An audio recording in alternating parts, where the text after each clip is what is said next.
नमस्कार, मैं आपके साथ अंजना और आप देख रहे हैं संगठन भारत न्यूज।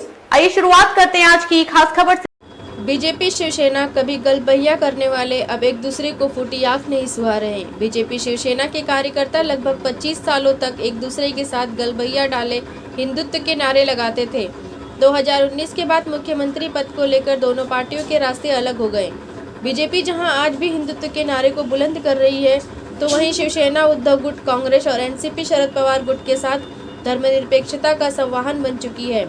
वर्तमान में स्थिति ऐसी बन गई है कि दोनों पार्टियों के नेता और कार्यकर्ता एक दूसरे को फूटी आंख नहीं देखना चाह रहे हैं। इसका प्रत्यक्ष प्रमाण आज दहिसर विधानसभा में देखने को मिला, जहां प्रचार के दौरान आमने सामने आने पर बीजेपी शिवसेना के कार्यकर्ता नारे लगाते हुए एक दूसरे से भिड़ गए और धक्का मुक्की करने लगे। पुलिस बीच में ढाल बनकर दोनों तरफ के कार्यकर्ताओं को शांत कराने का प्रयास करती दिखी। बता दें कि दहिसर विधानसभा में बीजेपी की उम्मीदवार मनीषा चौधरी हैं, जो शिवसेना उद्धव गुट ने विनोद घोसालकर को चुनावी मैदान में उतारा है। मुंबई के दहिसर से कविता साहनी की रिपोर्ट। जी मैम, इस पूरी प्रक्रिया को किस प्रकार से आप देखते हैं? ये तो एक प्रकार का हम लोगों की दादागिरी है, क्योंकि हम लोग रिक्सर इलेक्शन कमिश्नर का हम लोगों ने परमिशन लिया था और प्रचार कर रहे थे, और ये लोग 12 जन उधर ही आए जिधर हम लोग प्रचार कर रहे थे। ये जानबूझ के किया जा रहा है, ऐसा हम लोगों को लग रहा है, या हम लोगों को हरासमेंट या कुछ ऐसा तरीका कर रहे हैं, और हमारे पिताजी या ऐसे गाली गलौज किया जा रहा है। ये सब झूठा प्रचार है। 10 साल कुछ नहीं किया, इसके लिए वो घबराए। घर पे जाना हुआ तो 4-5 कार्यकर्ता हमारे भी गए, उनके साथ उनको रास्ता नहीं पता था, और यहाँ पे उन लोगों का प्रचार चल रहा था जो दूसरी पार्टी के लोग। कहना था कि नहीं, आप जा नहीं सकते अपने यहाँ। तो किसी कार्यकर्ता के घर पे जाने के लिए हमको विपक्षी पार्टियों की परमिशन की जरूरत तो नहीं है ना।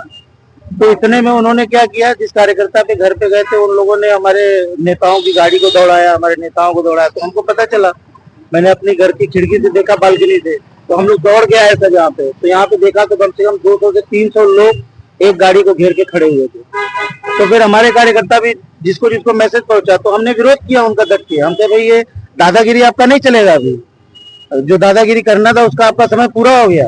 और ये जो डीएसएफ आप लोगों ने, हमारी नेता भी आई, फिर हमने ये कहा कि जो डीएसएफ आपने कब्जा करके रखा हुआ है, उससे आप लोग, जो बीएमसी का गार्डन है, बीएमसी का है वो, उसके लिए आप लोग वहां से आप चुनावी प्रक्रिया को रन कर रहे हो, ये नहीं चलेगा।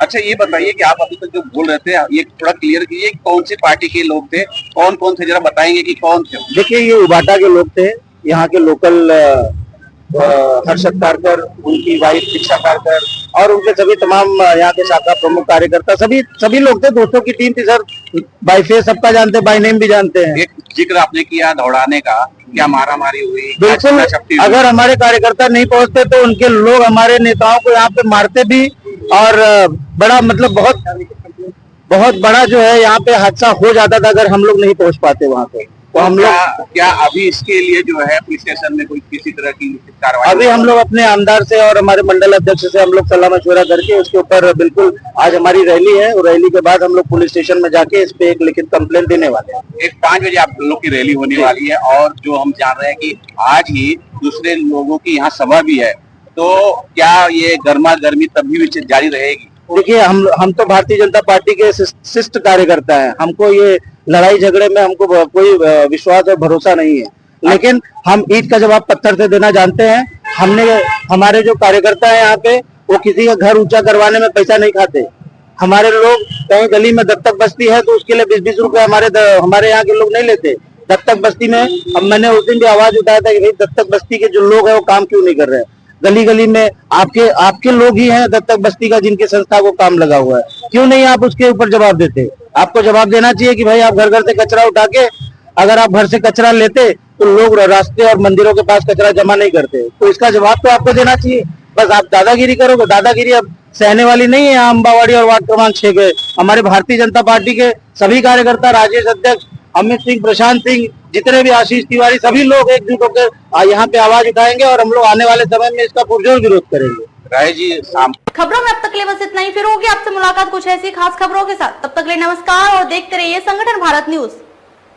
अगर आपको हमारी वीडियो पसंद आई हो तो लाइक, कमेंट पर शेयर करें, और ऐसी ही खबरों से जुड़े रहने के लिए आप हमारे YouTube चैनल संगठन भारत को सब्सक्राइब कर बेल आइकन को प्रेस करें। छोटी छोटी वीडियो और खबरें व्हाट्सएप और ईमेल पर भेज सकते हैं।